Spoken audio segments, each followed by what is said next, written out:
Alright class, in this video we're going to look at chapter 7, applications of derivatives.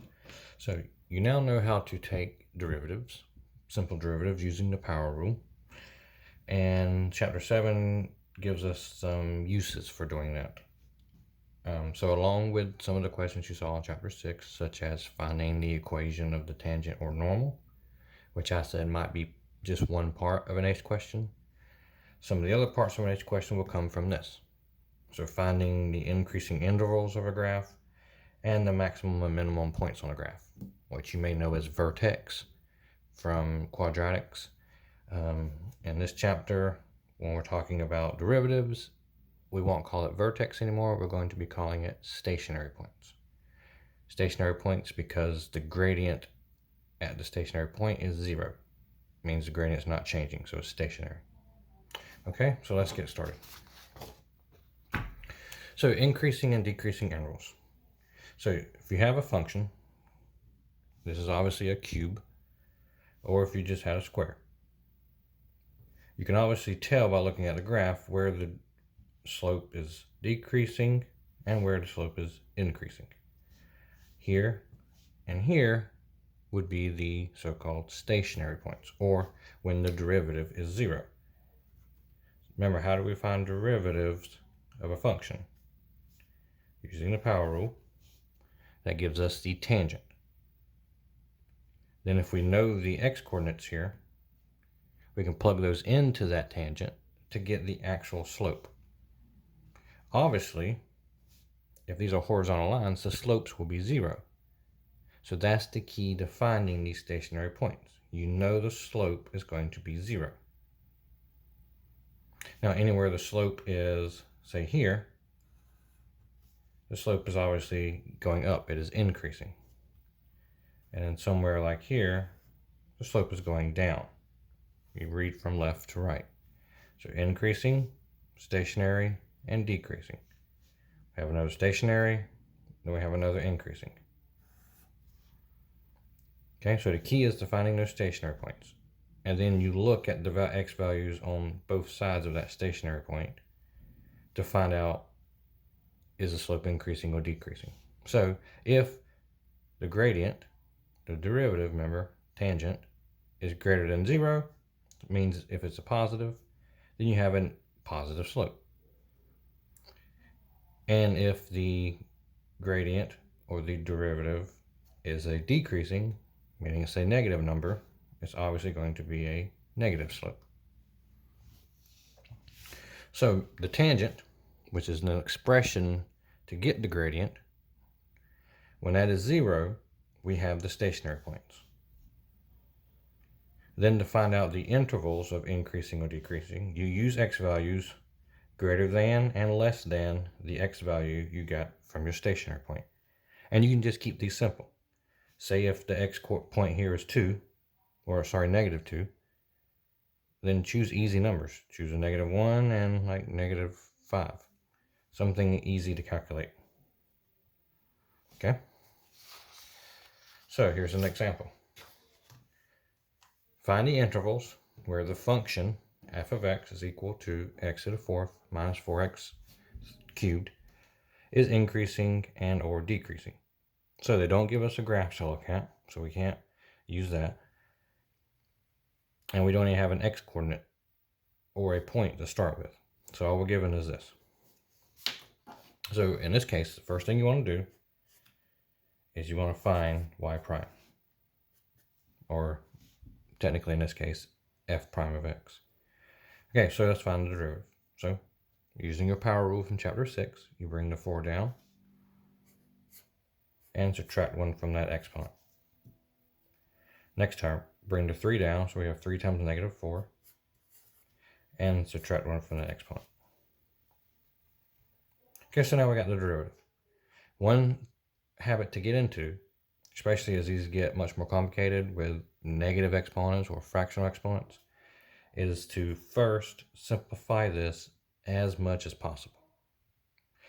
So instead of having to set this whole thing equal to 0 and try to solve for x that way, if we simplify it, all we have to do is set what's in the parentheses equal to 0. Okay, so we have 4 and 12, so I'm going to pull out a 4. X cubed and x squared, I'm going to pull out an x squared. So here, I have no 4. I took 2 away from the 3, so I just have 1x left here. 4 goes into 12 3 times, and I pulled out the x squared. So now this is a lot easier to solve for than this. So then step 2 is to do just that. Take what's in the parentheses and set it equal to 0. Because if this is 0, then whatever's here doesn't matter, because that times 0 is going to be 0. So we get x is equal to 3. Now if you needed to actually know the stationary point, you would then take this value, plug into your function to get your y value. But we don't need to do that here. We're just going to find the intervals. So in order to do that, x is what's important. So we have our x value. So that's where the slope is 0. So we know here the slope is 0. Now, what is the slope on each side of this value? So we take a number less than 3, and we're going to take a number greater than 3 and see what slope we get. Is it positive or negative? That's really all you care about. Is it a positive number or a negative number? All right, less than 3, so let's do something easy like 1. You plug that into the derivative. So x to the third is just 1, so we have 4 minus 12. That is a negative number. So the slope here is negative. Okay. Now greater than 3. So let's just use 4, for example. So plug 4 into here. Okay. We get 256 minus 192, which is a positive 64. So it's a positive. So here it's 0. To the left of it, it's a negative slope. To the right of it, it's a positive slope. So we have something that looks like this. Okay, we have a negative slope, no slope, and positive slope. So we have a minimum. So this is decreasing interval. For x less than 3 is a decreasing interval. And for x greater than 3 is an increasing interval. So find the intervals for when it's increasing or decreasing. That's all you say. X less than 3 is where it's decreasing. X greater than 3 is where it's increasing. Okay. So in general, for these type of problems, what you want to do is first find an expression for your derivative. Simplify that as much as possible. It will make it much more easier to solve for x. Find the x value for where that derivative is 0. So you'll set it equal to 0. Then you'll use x values greater than or less than that number that you just got in the expression for the derivative to find the increasing and decreasing intervals. Okay. All right, moving on. The other application to this, and you kind of just saw it in that example, is finding the maximum and minimum points. So basically what you would just have to do is take the x value we got in that example.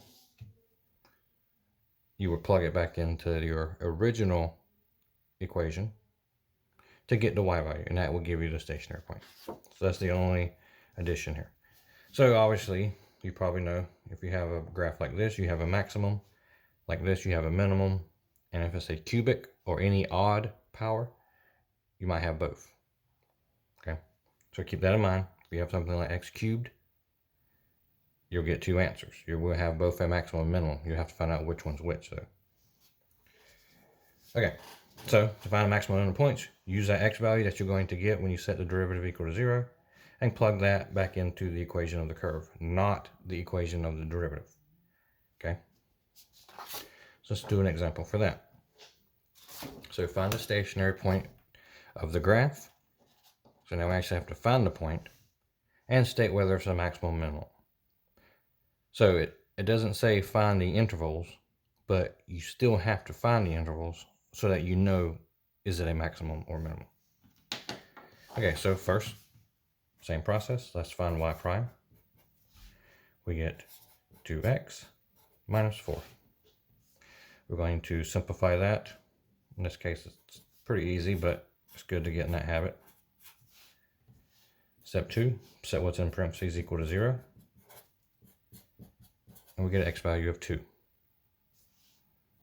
Now, to find a stationary point, we're going to plug that back in. So when x is 2, we plug that in, we get 4 minus 8 minus 9. So we get negative 13. So our stationary point is 2, negative 13. All right, step 4. So now we have to find out the slopes to either side of that. So if x is 2, we're going to use the equation for the derivative. I'm going to use values lower than 2 and greater than 2 into the derivative to get the slopes, the intervals. So when x is less than 2, say 1, we get 2 minus 4. So we get a negative slope. When x is greater than 2, just say 3. The slope is going to be positive because we get 6 minus 4. And once you find one, you can take a good guess that the other one's going to be the opposite sign anyways. Okay, so we have negative and then a positive. So we have a minimum point. Okay. So your assignment for this, the questions are going to be posted, 10 points. It says due tonight, but you could turn in tomorrow. Some useful info, however, you might need. Complete the square. Hopefully you remember how to do that. Remember, that's where you use the b half square term. You add it to both sides and you put it into this form. And range. So remember, the range is your y values. To find the range of the function, it's easiest when it's in completed square form.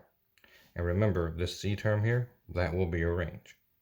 So for example, if you just had something that looked like this, x minus 2 squared minus 6, that's your y, then your range is just, because this will always be positive due to the square, so the range will always be greater than whatever your c term is. Okay, so that's how you find the range when it's in completed square form. All right, if you have questions, email me. Thank you.